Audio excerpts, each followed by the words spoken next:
जेना बहुत ही मेधावी छात्रा थी और उसकी नज़र कमज़ोर थी, इसलिए वह पंक्ति में सबसे आगे बैठती थी।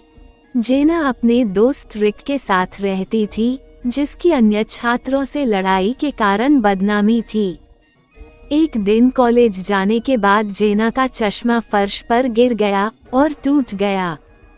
जेना के पास कार नहीं थी। उसने रिक को उसे मरम्मत की दुकान तक ले जाने के लिए कहा। कुछ समय बाद जेना ने सैम शेम चिल्लाना शुरू कर दिया। रिक ने शेम को सड़क के किनारे बेहोश देखा। दोनों कार से नीचे उतरे और सेम के पास चले गए। शेम मर चुका था। उन्होंने डिटेक्टिव मेहुल को अपराध स्थल पर बुलाया। मेहुल अपराध स्थल पर पहुंचा और 4 संदिग्धों की पहचान की। अपराध स्थल पर 2 संदिग्ध थे। रिक ने कहा, जब मैंने शेम को देखा तब मैं गाड़ी चला रहा था। सेम और मैं दुश्मन थे, लेकिन मैंने उसे नहीं मारा।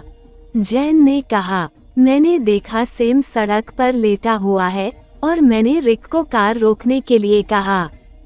रियाना ने कहा, हम स्कूल टाइम के दोस्त थे और हम एक दूसरे को डेट भी करते थे और अब हम एक साथ नहीं हैं।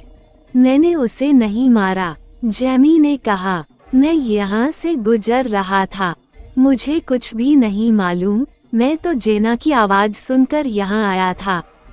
क्या आप इन चारों संदिग्धों के बयानों को सुनकर अनुमान लगा सकते हैं कि हत्यारा कौन है?